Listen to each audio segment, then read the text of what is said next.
विधानसभा में 75-75 करोड़ रुपया बांटा जाता है सरकार के द्वारा हर विधानसभा में ऑन एन एवरेज, और इलेक्शन कमीशन अपनी आंख बंद करके बैठा रहता है। जिस तरह से एसआईआर में तांडव हुआ वो पूरे देश ने देखा। उसके बाद भी आप कहें कि साहब 70 से 75 करोड़ की एवरेज है।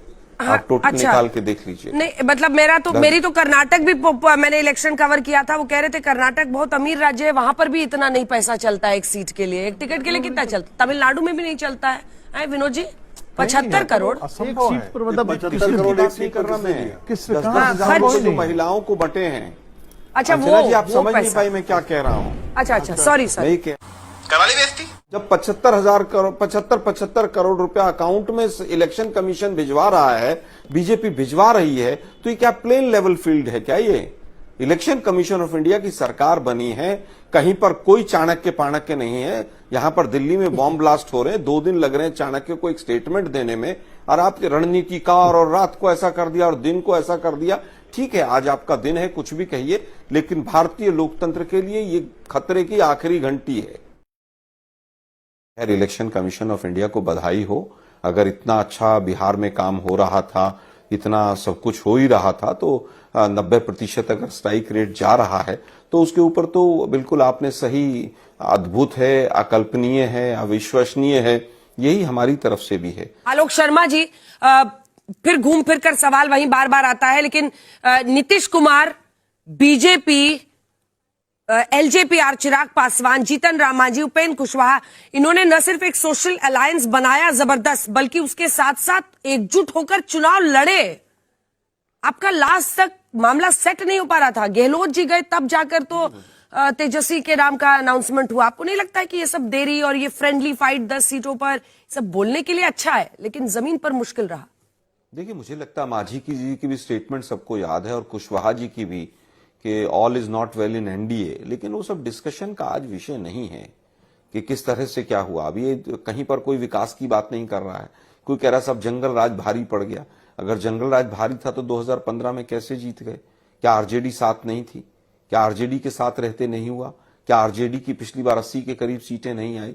ये प्योरली इलेक्शन मैनेजमेंट है, जिसमें लोकतांत्रिक तमाम संस्थाएं शामिल हैं बीजेपी के साथ। इसके आगे कुछ नहीं।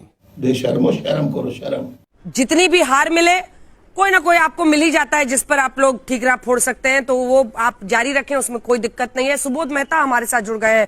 सुबोध जी, एक कमेंट जल्दी से आपसे, क्योंकि आप कम से कम एक इंट्रोस्पेक्शन करने के लिए तैयार है। इसमें सवाल यही है कि अल्टीमेटली आपको हार की वजह को समझना पड़ेगा, उस पर काम करना होगा, तभी मामला होगा। आज अगर बीजेपी दफ्तर में दिल्ली में इतना बड़ा जश्न मन रहा है, और मुझे नहीं लगता है कि कोई भी ऐसा जर्नलिस्ट था जो बिहार को जाकर जिसने कवर किया जमीन पर और वापस आया और जिसने तेजस्वी की लोकप्रियता की बात नहीं की। सारे सर्वेक्षण बता रहे थे। हाँ, लेकिन इसके बावजूद परफॉर्मेंस ऐसी रहती है, तो आपके समर्थक वोकल तो बहुत थे, लेकिन वोट नहीं। देखिए, व्यूज और वोट्स में बड़ा फर्क है। सबसे पहले तो बिहार की जनमानस ने जो भी आशीर्वाद दिया है पक्ष को विपक्ष को, क्योंकि सरकार दोनों की होती है, तो मैं बहुत बहुत धन्यवाद करना चाहता हूं। कुछ इंट्रोस्पेक्शन भी होंगे, कुछ जो है पॉजिटिव एस्पेक्ट भी निकलेगा, नेगेटिव एस्पेक्ट भी निकलेगा। ये सब बातें जो है पार्टी के अंदर जब डिस्कशन होगा तो निकल कर आएगी। लेकिन जहां तक बात अभी सम्राट भाई कह रहे थे, एक सवाल है आपसे, सम्राट चौधरी को छोड़िए, एक सवाल इसका जवाब मैं आपसे चाहती हूँ। ये जो वीआईपी का 0 है, जिसको आपने मतलब डेप्यूटी सीएम अनाउंस होना चुनाव से पहले है विनोद जी, और ये मतलब ऐसा क्या हुनर देखा आपने? लोकतंत्र में नया प्रयोग है ये क्या हुनर देखा तेजस्वी जी ने? इस बात पर कई लोग बताए कि वो अड़े रहे कि उनको डिप्टी सीएम आप डिक्लेयर कीजिए। अशोक गहलोत आए, फिर वहां पर चर्चा हुई। जो आपका एक तरफ एकजुटता थी पांचों में, वो एक साथ करके अपना सीट शेयरिंग कर लिया उन्होंने, और आप लोगों का लास्ट तक खिंचता रहा है। जब हम लोग पूछते थे तो बोलते थे कि हमको ना लड़ना है, आप लोग का इंटरेस्टेड है।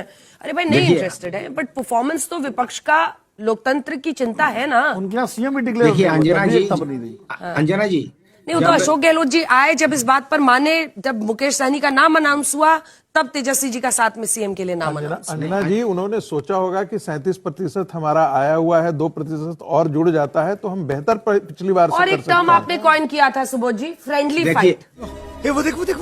नहीं अंजना जी, देखिए जब टीम बनती है तो कोई ऐसा प्लेयर ऐसा नहीं होता है कि वीक प्लेयर हो। कभी कभी बॉलर जो हो वो मैच में पिट जाता है।